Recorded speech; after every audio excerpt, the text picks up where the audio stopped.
조수명이라고 합니다. 오늘 전체 순서는 일단 전기전자공학이 뭔지, 그 다음에 그 전기전자공학 여러분이 학교에서 배우는 물리 시간에 전기 이용이랑 뭐가 다른지 그리고 뭐가 같은지에 대해서 이야기할 거고요. 그 다음에 그 배운 걸 어디에서 사용하는지 두 번째로 배우고, 그 다음 네 번째로 미래의 전망은 어떻게 되는지, 그 다음 마지막으로 그걸 가지고 무엇을 해먹고 살지, 진로에 대해서 한번 이야기를 해보는 시간을 가져보도록 하겠습니다. 일단 전기전자공학을 인터넷에서 쳐보면 위키피디아에 이렇게 나와 있어요. 전기전자공학이라는 건 전력을 이용한 전지비 시스템을 개발하기 위해 전자의 운동에 대해 연구하는 공학의 한 분야. 어렵죠? 그래서 간단하게 예를 들어볼게요. 저기 보이는 저 핸드폰 있죠? 네. 저거를 열어보면은 안에 이런 회로가 들어있어요. 이런 회로를 이런 식으로 이제 자기가 그려보고 자기가 설계해보고 그리고 이 안에 들어가는 각각의 소자가 어떻게 작용하는지에 대해서 배우는 게 바로 전기전자공학이다라고 말할 수가 있어요. 근데 방금 보신 거를 생각을 해보면 여러분이 물리 시간에 배운 거랑 약간 차이를 못 느끼실 거예요. 그래서 여러분이 배운 거랑 뭐가 같은지 뭐가 다른지 한번 이야기를 해보도록 할게요. 일단 처음으로 가져온 건 아까 말씀드린 것처럼 여러분의 물리 시간에 배운 내용을 한번 가지고 와봤어요. 이거 2014년도 1학년 9월 모의고사 20번 문제. 가장 어려운 문제가 바로 전기전자공학에서 배우는 전기에 관한 문제였어요. 근데 여러분이 보는 이 회로도랑 아까 보셨던 이 회로랑 두 개의 차이점이 보이나요? 하나 더 많고 어려워. 복잡해요. 뭐가 더 복잡해요? 선이 더 많아요. 오른쪽이 더 복잡하고 막 안 보이는 이상한 소자들이 이렇게 보이죠? 막 뭐 1N, 914 저도 뭔지 몰라요. 네, 근데 이런 거가 이 말은 결국 여러분이 배우는 내용하고 똑같은 내용을 배우지만 더 심화된 내용을 배운다라는 말이겠죠. 여러분이 학교에서 배우는 물리는 그냥 터키믹스에 비유를 할 수 있다면 대학교에서 배우는 내용은 오른쪽에 보이는 저 회로처럼 엄청 복잡하고 엄청 수식이 많은 저런 내용을 배우는 티오피아 같은, 좀 오래된 거지만 티오피아 같은 존재라고 보시면 되겠습니다. 네, 그 다음 이걸 어디에 사용하는지 한번 이야기를 해보도록 할게요. 첫 번째로 통신학에 대해서 통신학에서 사용을 하게 되는데, 통신학을 뭐라고 정의를 하면 되냐면은 제가 저기 뒤에 컴퓨터를 하고 있는 학생한테 야! 라고 부르면 저 학생을 이렇게 대답을 하겠죠.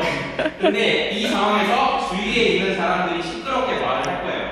그러면 제가 저 학생을 부를 때 천천히 그리고 약하게 말하면 저 학생은 알아먹을 수 있을까요? 아니요. 못 알아먹겠죠. 그래서 그렇게 제가 가지고 있는 핸드폰을 저 학생이 가지고 있는 핸드폰으로 연결을 시킬 때 어느 정도의 세기로 해야 되고 어느 정도의 잡음이 들리는지에 대해서 연구하는 게 통신학이에요. 근데 여러분 저기 들고 있는 사람처럼 핸드폰 없는 학생 있어요? 모두 핸드폰 가지고 있죠? 네. 여러분 주위에서 바로 전기전자공학을 바로 쉽게 알아볼 수가 있어요.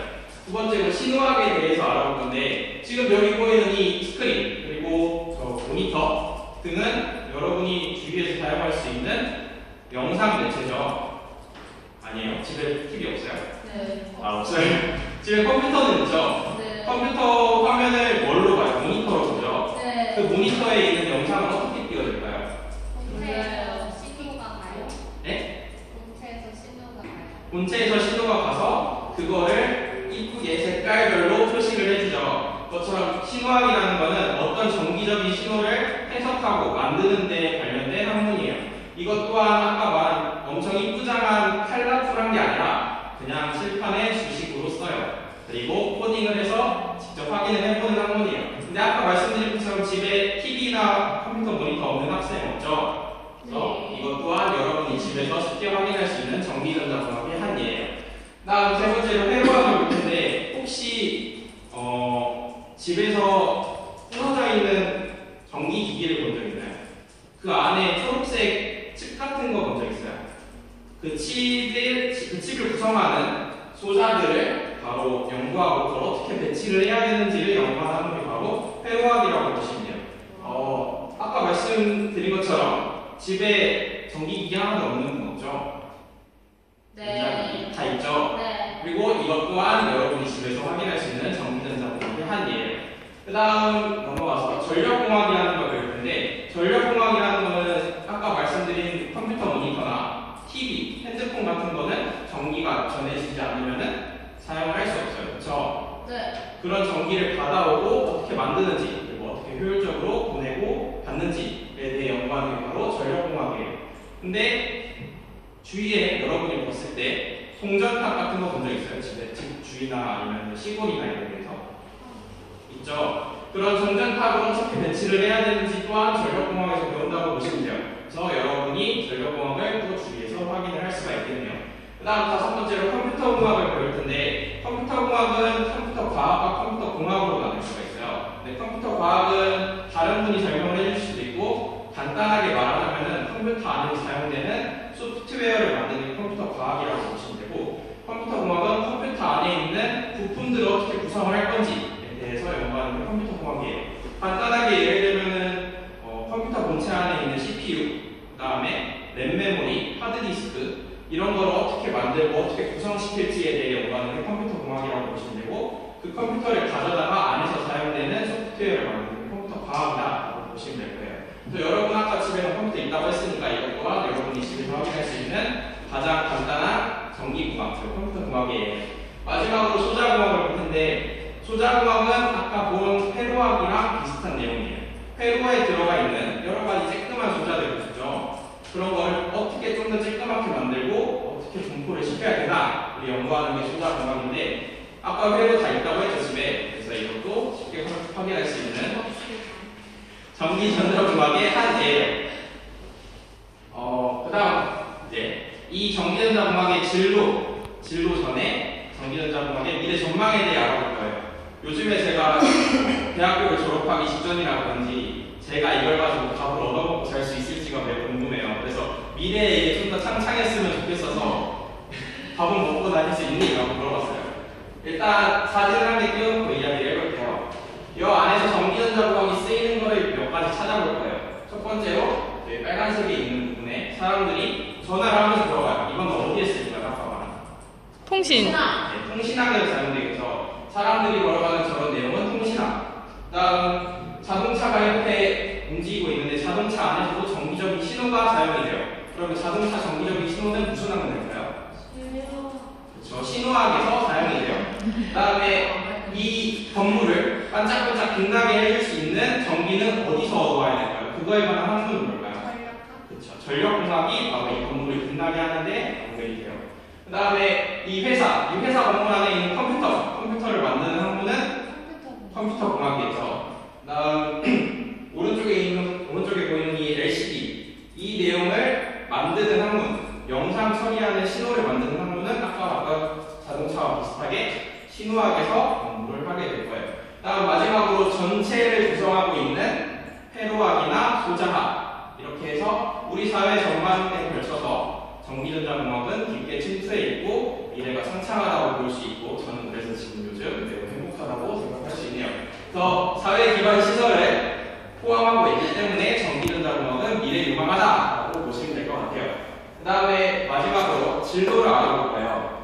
일단 저기 끝쪽은 대학을 졸업한 다음이고, 그 다음에 전기전자공학을 얼만큼 공부를 하느냐에 따라서 진로가 나뉠 수가 있는데, 첫 번째로 졸업을 하자마자 기술공무원이 되는 경우가 있어요. 기술공무원이라고 하면은 기술고시라고 하는 국가고시를 통과를 하면은 그 자격이 주어지는데, 이 사람이 정확히 하는 일은 국가에서 만든 여러 가지 기술들을 투자를 하고 아니면은 그거를 장려하는 역할을 많이 해요. 국가에서 여러 가지 기술을 많이 개발하잖아요. 그런 기술들을 개발하는데 많이 투자를 하고, 그 다음 회사에 취직을 할 수 있어요. 요즘 침체기에 빠졌지만 여러분이 자주 생각하는 전기전자공학적 회사가 뭐가 있을까요? 삼성.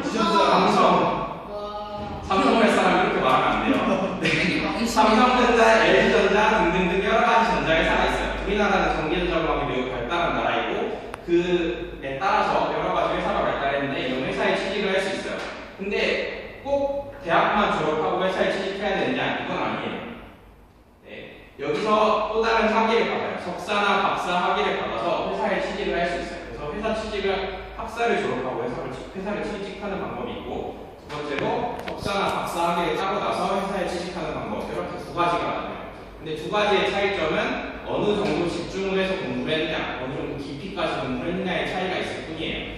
그 다음 국가의 노조에 갈 수 있는데, 아까 아까 저기 전에 그은 것처럼 여 이유는 석사나 박사학위, 즉 대학원을 진학한 후에 진로예요. 근데 국가연구소에 가면은 아까 기술공무원이 기술을 개발을 장려하는 공무원이라고 했죠. 그 기술 개발을 국가연구소에 맡겨서 국가연구소에서 기술을 개발하는 거예요.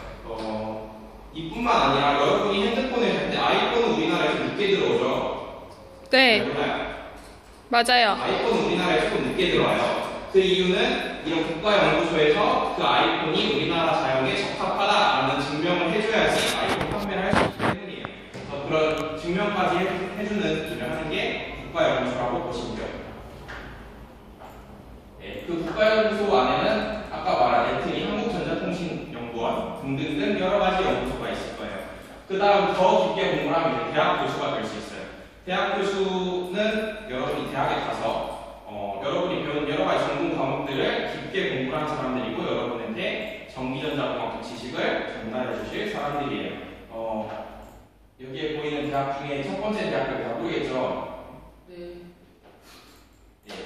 여 대학들은 외국에 있는 대학들이에요. 그래서 외국에 있는 대학에 갈 수 있고 국내에 있는 대학에 갈 수 있어요. 여러 가지 대학에 가서 대학 교수가 될 수 있다는 진로를 찾을 수가 있습니다. 지금까지 전기전자공학에 대해 발표를 한 안수명이었습니다. 감사합니다.